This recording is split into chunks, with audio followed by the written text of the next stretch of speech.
Work hard for what you want in life. You work hard for what you want in life. That your word is your bond, that you do what you say you're gonna do. That your word is your bond, and you do what you say. That you treat people with dignity and respect. That you treat people with respect. Reach of your dreams and your willingness to work hard. The strength of your dreams and your willingness to work for them. Work hard. Work hard. Work hard. Work hard. Work hard. Work hard. Work hard. Hey guys, I'm Tatum, and welcome to episode 26 of the Black Girl Boss Podcast. This is a solo episode this week, and I'm so excited to be talking to you guys about business development and strategy. Now, for those of you that may be new to the show, I'm a business coach. I teach women how to boost their confidence and their coins. And the way we boost their coins is by adding strategy into their goals. So people are able to launch their businesses faster than they would have been from working with me, or able to see results quicker in their business than they would have otherwise, because we're able to figure out ways to be more strategic about getting from point A to point B, as opposed to taking the long way to it. So this is why I wanted to talk about this today with you guys. Statistics show that 80% of businesses fail within the first year. And African Americans are very quick to start businesses. And we're also very quick to have failing businesses as well. And a huge factor in that is, amongst other factors, is a lack of strategy. It's because a lot of times we spend too much time on things that don't matter, as opposed to the things that's going to get us results. And so today I do want to talk about a few things that's going to help you get results. So first things first, I work for a company. I worked in the business development department of a company, and you can read this case study on thequeeninggroup.com under the success stories tab, and I'll include that in the show notes as well. So I was working with this company in the business development department, and this company is a small business, but they're not like it's not a super small company. So there's about maybe 50 employees. They bring in millions a year. I can't remember the exact amount, but they bring in millions. So they're a pretty good company. They've been around for about 36 years. So they're not new to this. So when working with this company, I was able, especially in the business development department, I was able to see how companies operate who bring in that level of income. So the goals that were assigned to me specifically were to increase the social media presence and brand recognition of the company, establish them as in the managers, the people in leadership of the company, as a thought leader in the industry, and secure over $1 million in new business. So not just $1 million, but in new business. So of course they had to maintain the clients that they had, but they wanted to bring in $1 million more. So at the end of the 12 months that we worked together, I increased their social following by 40%. They were published in national industry leading publications. Their management team has speaking engagements, and we ended up securing over $4 million in new business. So I was really excited about that number, because we were able to bring in so much more revenue for the company. And the reason I brought this up is because the main thing that we did, of course, there are specifics on how we achieve these results, but the main thing is strategy. So, for example, I said we got articles published in national industry leading publications. So what that means is they weren't published in the Huffington Post. Yeah, the Huffington Post is such a prestigious publication, and yeah, it's a big name, it's recognized, everybody will be like, oh, congratulations. We got them published in things that the people who were writing the checks was reading. So yeah, the people writing the checks may read Huffington Post, but we got them in something that was related specifically to their industry. So when whoever those decision makers were that was reading those publications, they not only saw this company as somebody who knew that what they were talking about, because we were very strategic in what we wrote about, or what the management team wrote about. I wasn't a subject matter expert. I was more so of the brains. But we got the people who wrote these articles to be published in something where the decision makers will be reading it and see it as, oh, wow, this is a publication that's worthy. The content is great. They know what they're talking about. We need these services, so let's hire them. And so, again, strategy was the foundation for the success of this company.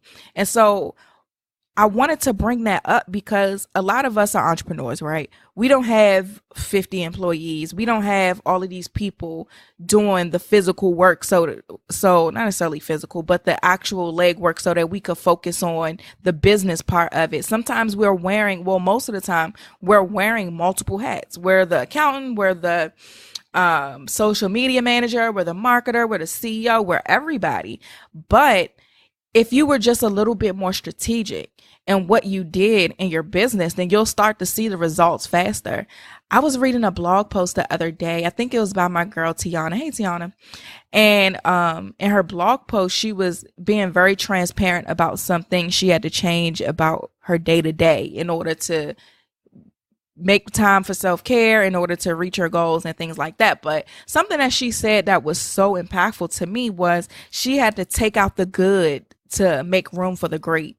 And I thought that was powerful because a lot of times, because we're entrepreneurs, because we're solopreneurs and we're doing all the work, we think we have to be doing all of these different things, not realizing that if we were a little bit more strategic, we would be less burnt out. We will be seeing better results in our business, and things will be seeming so much smoother because we're focusing on what matters and not what people on social media think we should be doing or what we think we should be doing. So for y'all that are listening and you may say, okay, Tatum, I hear you. I know I need to be more strategic, but how do I do that? One of the best ways for you to start is figure out, of course, what is it that you want to accomplish. Set those goals. It could be 6 months, it could be a year, it could be 2 years, it could be 5 years, whatever it is for you, set those goals. And then every single thing that you do, if you're trying to determine if this is something that I need to be doing or not, align it with those goals. Is that going to get you where you're trying to get? If the answer is no, don't do it. If the answer is yeah with a question mark, then you ask yourself, is that the best way that I can get there? So, for example, if you're trying to decide what networking event to go to, ask yourself, is my target customer or my ideal client there? If they're not, why are you going? You know what I mean? We don't have time to lose to reach these goals. You know what I'm saying? We don't have time for that. We're not trying to fall into that 80% of businesses that fail. So we need to focus on what's going to accomplish these goals and what's going to make this money. So if the answer is no, your ideal client isn't going to be there, then don't go. If you're trying to figure out, I don't know if I should set up a vendor's table at this place. First, how much is the vendor's table? How much do you need to sell in order to make your money back at least? Okay. How many people are going to be there? Is it realistic that you're going to at least break even? No, don't go. Just be an attendee and network or whatever, if that makes more sense. So you really just have to ask yourself a series of questions before you decide to do something. That's the key about strategy, is thinking, being strategic in your thinking. Check out the blog post that's coming out tomorrow. I definitely touch on this. It's going to be available at thequeenandgroup.com. And we just have to figure out, or you just have to figure out, is what you're doing contributing to the big picture. And I'll talk about this in a sense of, let's say that I'm looking to get my youth program into a new schools. I'm not going to be posting on social media about it. Like, I'm not going to spend my time, which is extremely valuable, on social media posting about trying to get into a new school. Instead, I'm going to be where the decision makers are. I'm going to be where the principals, where the superintendents, where the people who write my checks are going to be. I'm not going to be posting on social media. It will be not the best use of my time, and it's not strategic for me to do that to reach that objective. So the thing about strategy is you have to, one, figure out what it is that you want. Two, you have to get rid of the good to make room for the great. So get rid of all the minuscule tasks that are just taking up time that sound good because everybody says you should be doing it, and figure out exactly how can you get from point A to point B. And I've noticed that that strategy aspect is not a characteristic that a lot of people have, which is why business coaches are important, and which is why I do what I do, because my mind naturally works like that. Like it doesn't take much effort for me to help you reach your goals.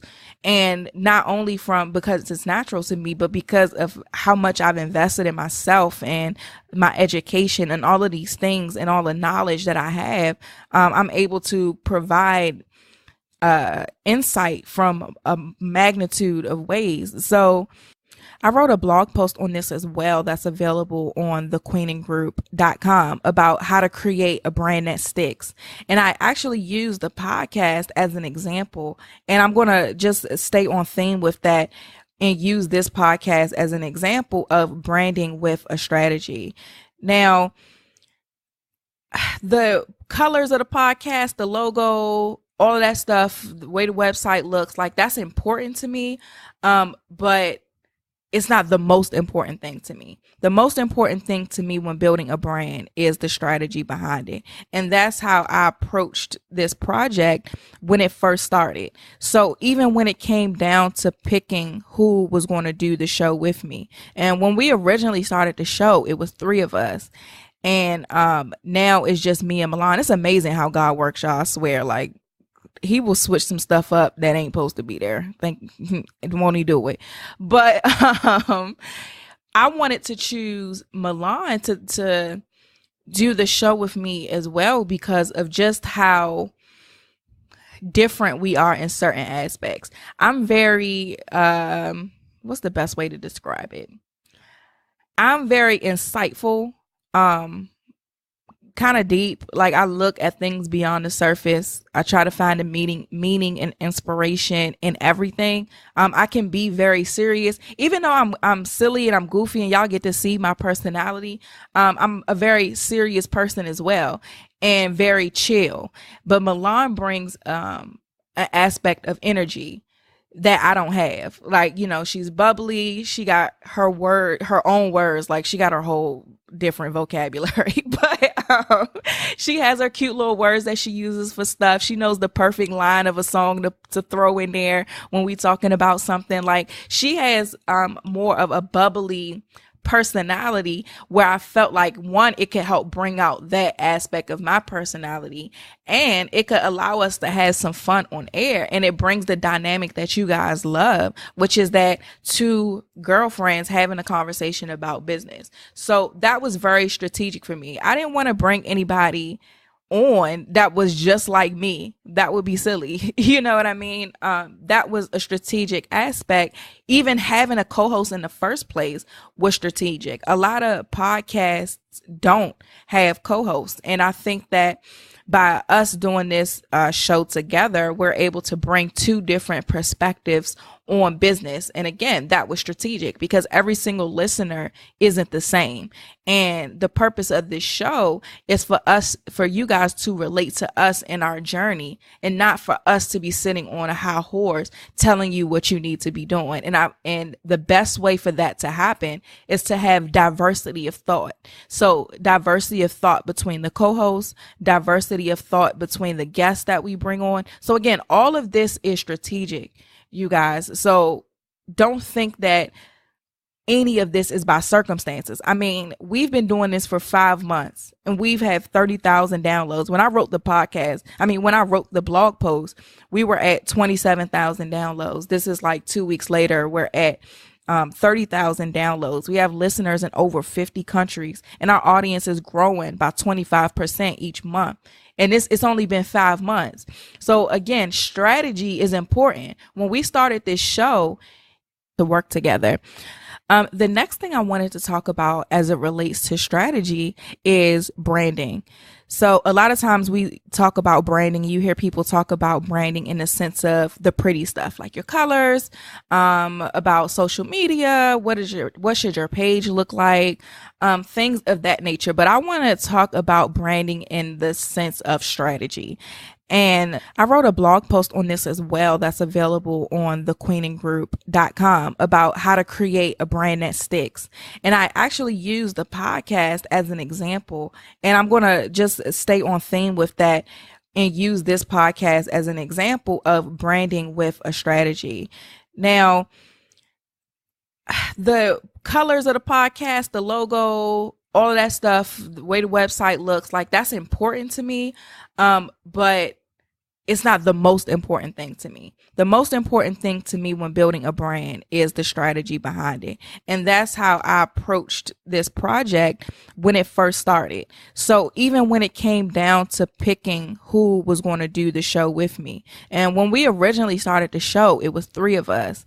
And now it's just me and Milan. It's amazing how God works, y'all. I swear, like, he will switch some stuff up that ain't supposed to be there. Won't he do it? But I wanted to choose Milan to do the show with me as well because of just how different we are in certain aspects. I'm very, what's the best way to describe it? I'm very insightful, kind of deep. Like, I look at things beyond the surface. I try to find a meaning and inspiration in everything. I can be very serious, even though I'm silly and I'm goofy and y'all get to see my personality. I'm a very serious person as well and very chill. But Milan brings an aspect of energy that I don't have. Like, you know, she's bubbly. She got her own words. Like, she got her whole different vocabulary, but she has her cute little words that she uses for stuff. She knows the perfect line of a song to throw in there when we talking about something. Like, she has more of a bubbly personality where I felt like, one, it could help bring out that aspect of my personality, and it could allow us to have some fun on air, and it brings the dynamic that you guys love, which is that 2 girlfriends having a conversation about business. So that was very strategic for me. I didn't want to bring anybody on that was just like me. That would be silly. You know what I mean? That was a strategic aspect. Even having a co-host in the first place was strategic. A lot of podcasts don't have co-hosts. And I think that by us doing this show together, we're able to bring 2 different perspectives on business. And again, that was strategic because every single listener isn't the same. And the purpose of this show is for you guys to relate to us in our journey, and not for us to be sitting on a high horse telling you what you need to be doing. And the best way for that to happen is to have diversity of thought. So diversity of thought between the co-hosts, diversity of thought between the guests that we bring on. So again, all of this is strategic, you guys. So don't think that any of this is by circumstances. I mean, we've been doing this for 5 months and we've had 30,000 downloads. When I wrote the blog post, we were at 27,000 downloads. This is like 2 weeks later, we're at 30,000 downloads. We have listeners in over 50 countries, and our audience is growing by 25% each month. And it's only been 5 months. So again, strategy is important. When we started this show, it was from zero. Like, it wasn't like we came with from previous podcasts and we came on here. No, we started from absolutely nothing, and we're building this thing organically. So these numbers may be high, but I'm a firm believer that we've been able to get to this point because of the strategy that's in place on the back end that people don't even see. The fact that I can even tell you what these numbers are shows that there's strategy. And the way that we're able to continuously strategize on how to make the show better is by paying attention to the numbers. Like, there's some things that I see with the numbers now that is going to cause me to make a couple adjustments to the show, but it's all about strategy. So I'm going to elaborate on my blog post a little more because I went into a lot of detail here, and I think it's very valuable for our people who don't like to read so much. I think it's very valuable for us to talk about this.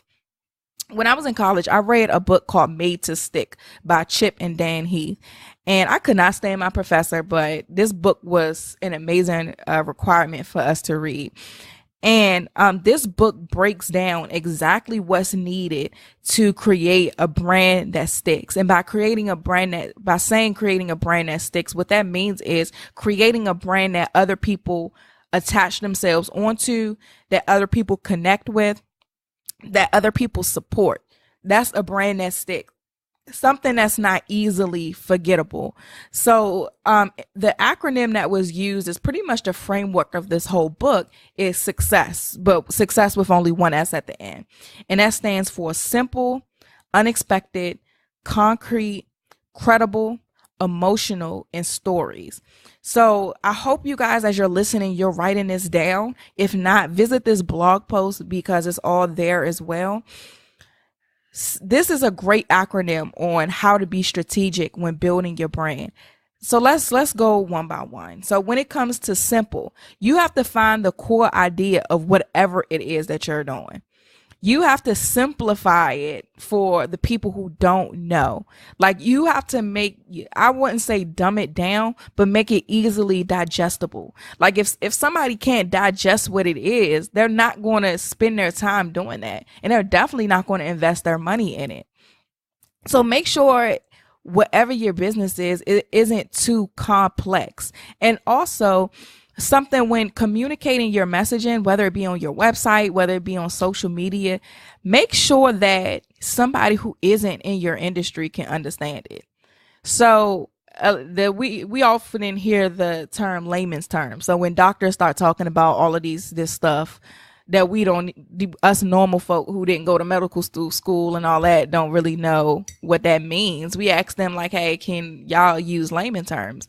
So same thing. If you're in an industry and you got specific jargon within that industry, simplify it in everyday terms for people who don't know what that means. It's the same thing as slang. Don't use slang too much because then you're eliminating an aspect of person that may not understand what that is. And the thing about people these days is, especially with social media, is things are rushed so much that nobody wants to take the time to really understand anything. So make sure your brand is very simple. Also, the U stands for unexpected. So that means you grab people's attention by surprising them. I believe that if your business is actually solving a need, you can surprise people. It can be unexpected. If you're in an industry to where it's very saturated, then that unexpected factor is very important because you have to figure out how can I don't want to say slap people in the face, but that same effect. How can I do that with my branding, with my messaging, with the way I present myself, with my marketing? How can I grab people's attention and surprise them and not blend in with all the other people that are doing this? Next, your idea has to be concrete. So this elaborates a little bit more on it being simple. Make sure it can be remembered.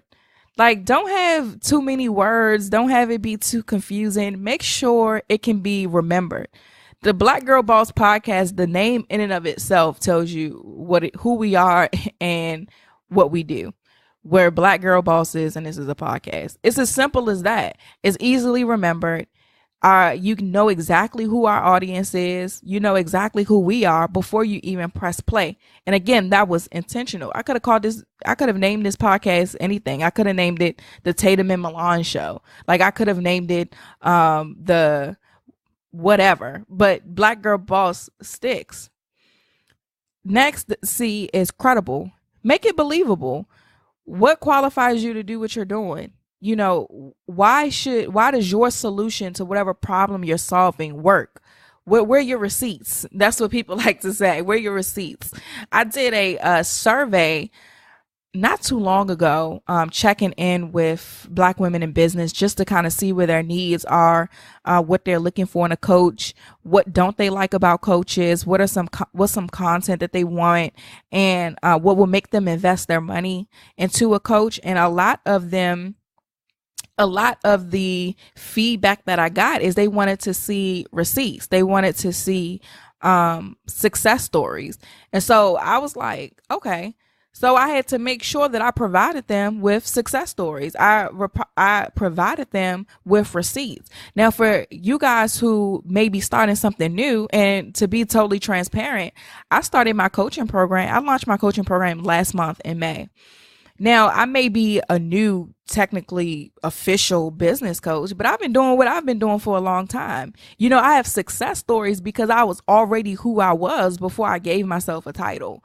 You know what I mean? I've already been impacting people's businesses, whether it be from professional jobs to individual relationships. I've already been having success stories before I gave myself the title of a business coach and developed programs around my methodology that works. So again, if whatever your business is, just provide receipts. And if you're good at what you do, and even if you're new and you should have been doing this for a while before you made it, before you even made it into a business, just use those things that you've been doing and the success that you've had prior as success stories, so that people could feel confident that their money is going to a credible source. Next is the E is emotional. Help people see the importance of the brand and their idea. So marketers will tell you people buy off of emotion. And if you feel attached to something, you're going to purchase it. If something moves you in a certain way, you're going to purchase it. So when it comes to your branding, you have to make sure you move people in a certain way and allow them to see. And the way you do that is by allowing them to see the importance of what it is that you're bringing to the table. You know, for myself, I'm 25 years old and I'm a full-time entrepreneur. I've built this brand that's very successful. I built a youth program that I got accepted into as an after-school program within 30 days of launching. And then within my first year of just doing a youth program, was able to impact 100+ girls, both directly and indirectly. Like, I've done things very quickly, and because I've been very strategic. So I know that I can help anybody that I work with accomplish their goals quicker than they thought they could. So again, you have to make sure that you help people see the importance of it. And for me, one of the things that I have to do is help people understand the sense of urgency it is for them to reach their goals.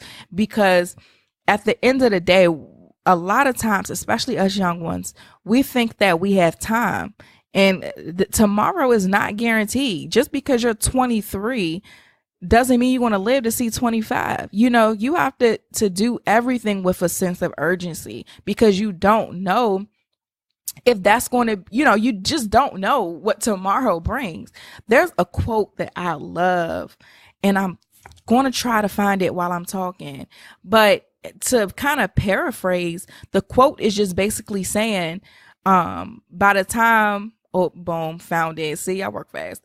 So it says, when I stand, this is by Irma Bombeck, and she says, when I stand before God at the end of my life, I will hope that I would not have a single bit of talent left and could say, I used everything you gave me. And that's exactly how I live my life. And I think that everybody who wants to be an entrepreneur, everybody who has this business idea that they've been sleeping on, or everybody who has a business but been kind of lax in taking it to the next level, I think that's how everybody should feel. You should act with a sense of urgency. I know that when I meet my maker, which hopefully is no time soon, that even if it was soon, I know that I can go confident that I acted with boldness. And I implemented everything, not everything yet, but I implemented so many things that God put inside me. And I'm working towards living out everything that I got in this world. And so I believe that everyone listening to this should act with that same sense of urgency. Whatever's inside of you, that business idea, that nonprofit, whatever it is valuable. And don't die with your dreams inside of you. Like, that's doing a disservice to yourself. That's doing a disservice to the world. I was at a brunch on Saturday, and somebody there has said that that God showed her how other people in her family were chosen, but they just didn't act on it. And she was saying how now the torch is passed to her, like she's the chosen one, and she has to act on it because she sees in her family members who didn't what it looks like when you don't. So for y'all, everybody has somebody in their family or in their circle or somebody that they know that had an idea that never acted on it, who had potential that they don't reach, who just are complacent with where they are and they have so much more in them and are not trying to live it out. Look at that person and ask yourself, do you want that to be you? Like, do you really want to go through life not living out your purpose or not living out your dreams? Like, I cannot live like that. And I thank God for courage and boldness and the confidence to do whatever I gotta do to build the life that I want for myself. But I can't live like that. So for y'all, I know I went off on a little tangent, but for y'all that's listening, that's kind of sitting on the idea, act on it, because the world needs what you have to offer and you deserve it. Like, you owe it to yourself to at least give it a shot. So anyway, back to the acronym of success. So the last S is stories. So they say that you have to empower people through narrative. And this is important. I think every entrepreneur needs to craft their story. And this is something I'm working on myself because there's so many levels to my story, and your story has to be tailored, of course, to whoever you're speaking to. But there's so many different ways that I could tell my story. There's so many things I could add. There's so many things I could leave out. So I think everybody should really take a second to craft their story, because you empower people through your narrative, and that helps you build trust. We talk about on the show all the time, people buy from you when they know you, like you, trust you. And this allows you to build trust. By me telling stories and speaking on my journey and speaking about entrepreneurship on this podcast, when I go for speaking engagements, or if one of you guys that's listening here wants to book me for a speaking engagement, you're confident that I can come in and tell stories, or I can come in and empower your audience based off of what I have to say, because I empower thousands of people every single week. You know what I mean? So same thing for you guys. How can you empower people through your narrative? There are so many people who reach out to us and say how this podcast positively impacts them and has helped them in their business, have helped them to change their life. There are people who've been on this show as guests who, by being on this podcast, it's helped their business. So again, when it comes to your business and your brand, figure out how you can empower people through a narrative, and make sure you're authentic. I know a after success sounds kind of crazy, so I can see why they left this out. But I believe a part of building a brand that sticks is being authentic. You have to be real. You got to be transparent. People could read through a phony in a heartbeat. So you have to just keep it real. Be your authentic self. Don't try to fit into a mold that you think you need to be in. Don't try to be a caricature of yourself. Just be authentic. So I'm going to wrap this up by just saying that if you didn't take anything from this podcast, well, first, let me go back through the acronym. The acronym to making a brand stick is success with one S. So SUCCES. Simple, unexpected, concrete, credible, emotional, and stories. And again, if you want to check out this blog post on how to create a brand that sticks, where I talk about it in more detail using the podcast as a case study, go to thequeeninggroup.com. So wrapping this up, if you didn't take anything away from this show today, one thing I want you to take away is to be more strategic in your business. Do not just shoot in the dark. It's another quote. I'm about to Google it while I'm talking. Let's see how quickly I can find it. It's another quote that talks about the power of preparation. And I found it. This one is by Abraham Lincoln. And he said, if I had 6 hours to chop down a tree, I spend the first 4 sharpening my axe. So that just shows you the power of preparation and how he was, I don't know the whole story. This is just a quote. But, how you can be strategic. If you know you got to chop down a tree, you need a sharp axe. So you sharpen an axe, you chop down a tree.